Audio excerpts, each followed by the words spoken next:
আর চিন্ময় মহাপ্রভুর পাশে যারা দাঁড়িয়েছেন লয়ার, তাদেরকে পিটানো হচ্ছে বা হুমকি দেওয়া হচ্ছে, তারা কেউ দাঁড়াননি কালকে।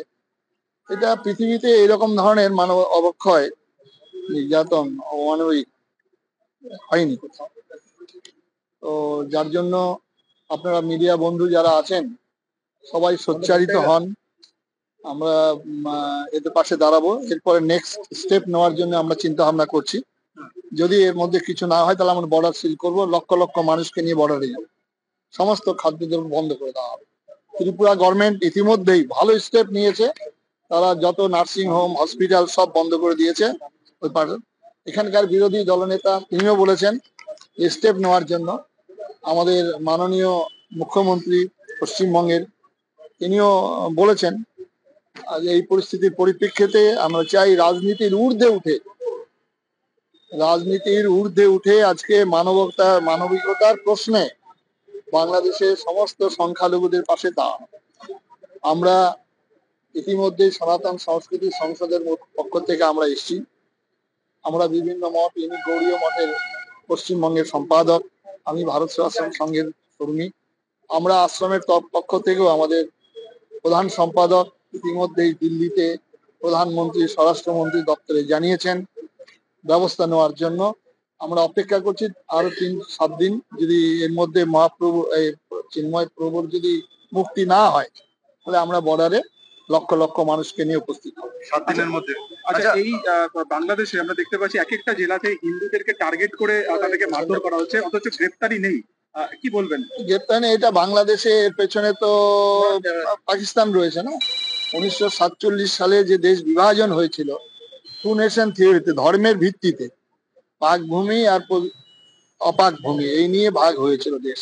সুতরাং 47 সালের পর যেভাবে মানুষ আসতে শুরু করেছিল, তখন ভারত সরকার প্রতিশ্রুতি দিয়েছিলেন যে শরণার্থী, অনুপ্রবেশকারী যারা ওপার থেকে আসবে তাদের আমরা সুস্থ ব্যবস্থা করব, থাকার ব্যবস্থা করব। কিন্তু পরবর্তীকালে সেখান থেকে মানুষ আসছেন এবং 71 সালে যেভাবে এসেছিলেন এবং আমাদের মাননীয় প্রধানমন্ত্রী ইন্দিরা গান্ধী বলিষ্ঠ পদক্ষেপ নিয়েছিল 71 সালে, যার ফলে আমরা পশ্চিমবঙ্গের মানুষ, সে বাংলাদেশের যেসব সংখ্যালঘু সম্প্রদায়ের মানুষ এসেছিলেন, আমরা নিজেদের খাবার ভাগ করে দিয়েছিলাম, ভাগ করে দিয়ে তাদের রক্ষা করেছিলাম। এটা ভারতবর্ষের সনাতন হিন্দু ধর্মের নীতি, সনাতন হিন্দু ধর্মের আদর্শ, যে আমরা বন্ধুকে, আমরা সবাইকে আমরা সর্বেশাং মঙ্গলাং ভূয়াৎ বলেছি, আমরা সবার কল্যাণ কামনা করেছি। যে সাপ কামড়ালে মানুষ মারা যায়, সে সাপকে দিয়ে দুধ কলা দিয়ে পুজো করে আমাদের সনাতন ধর্মের মানুষ। আমরা পাথরকে পূজা করি, আমরা গাছকে পুজো করি, বনের পশু পাখিকে পুজো করি। আমরা সরস্বতীর সময় হাঁসের পুজো করি, কার্তিকের সঙ্গে আমরা ময়ূরের পুজো করি, গণেশের সঙ্গে ইঁদুরের পুজো করি। সে জাতি কখনো সম্প্রদায় সে যা হতে পারে না, সে জাতি কখনো সংকীর্ণ হতে পারে না। ভারতবর্ষের পৃথিবীর ইতিহাসে ভারতবর্ষের কোনো দিন কোনো রাজা একটা রাজ্যকে আক্রমণ করে তাকে হত্যা করে সেখানে বসিয়ে দেওয়া হয়। আমরা যেমন লঙ্কা জয় করে রামচন্দ্র সেখানে তার ভাইকে বসিয়ে দিয়েছিলেন, এবং আমাদের বালিকে করে সুগ্রীবকে বসিয়ে দিয়েছিলেন। এটা ভারতবর্ষের নীতি, সনাতন হিন্দু ধর্মের আদর্শ। সেই আদর্শ বলেই আজকে ভারতবর্ষে নানা ভাষা, নানা মত, নানা পরিধান, বিবিধের মাঝে দেখো মিলন মহান, এই গান আজও আমরা গাইছি। মোহাম্মদ ইউনূসের উপরে কি জামাত গোষ্ঠীর প্রভাব কাজ করছে, কি মনে হয়? সেটা তো আপনারা ভালোভাবে বুঝছেন, জামায়াত গোষ্ঠী মানে প্রবল ভাবে কাজ করছেন। নাহলে একজন নির্বাচিত সরকার, হাসিনাকে তাড়িয়ে দেওয়া হলো, তিনি তো অস্থায়ী হিসাবে বসে এখানে একটা অঙ্গুলি হেলনে নড়ছেন। আমরা অপেক্ষা করছি সেই সঙ্গে পৃথিবীর যে শ্রেষ্ঠ শক্তিধর রাষ্ট্র, সেই রাষ্ট্রের দিকে তাকিয়ে আছি, সেখানে বসে হয়তো পরিবর্তন হবে।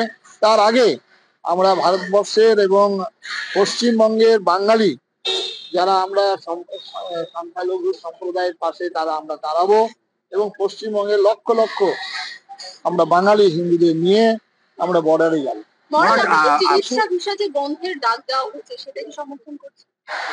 সেটা মানবিকতার দিক থেকে হয়তো সমর্থনযোগ্য না, কিন্তু বর্তমান পরিস্থিতির পরিপ্রেক্ষিতে এটা সমর্থন করতে হবে।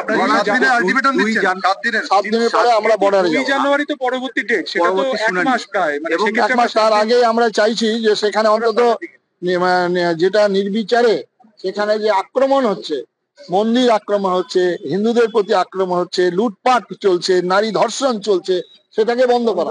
মহারাজ কোনো উকিল দাঁড়াতে পারছে না তার হয়ে। তবে এটা তো আপনারা ভালো বুঝবেন যে কোনো উকিল যেখানে দাঁড়াতে পারে না তাহলে কি অবস্থা, সেটা একটা দেশ, একটা রাষ্ট্র, সেখানে মানুষ বাস করে, সেখানে কোনো মানে শুভবুদ্ধি সম্পন্ন কোনো মানুষ নেই সেখানে। কোন বর্ডার সিল করবেন আপনারা ঠিক করছেন? আমরা তো হিলি বর্ডারে ইতিমধ্যেই বন্ধ করে দেওয়া হয়েছে, এরপরে আরো যাবে, আমরা পেট্রোপলে যাব। হ্যাঁ, সেটা কি এই যে 7 দিনের যে আলটিমেটাম দিচ্ছেন চিন্ময় কৃষ্ণ প্রভুর মুক্তির জন্য, সেটা না হলে সেটার ব্যবস্থা কি হচ্ছে, অত্যাচার বন্ধ না হলে আচ্ছা সেটা আইনের ব্যবস্থা হচ্ছে। আমরা ইন্টারন্যাশনাল এতে জানানো হয়েছে চিন্ময় মহাপ্রভুর, যেহেতু ইসকন সারা পৃথিবী জোড়া, তারা এটা বিরাট ভাবে পদক্ষেপ নিচ্ছে। আমাদের ভিডিও ভালো লাগলে লাইক এবং শেয়ার করুন, কমেন্ট সেকশনে গিয়ে জানান আপনাদের মতামত। আরও ভিডিও পেতে আমাদের চ্যানেল সাবস্ক্রাইব করুন এবং প্রতি মুহূর্তে খবরের আপডেট পেতে প্রেস করুন বেল আইকন।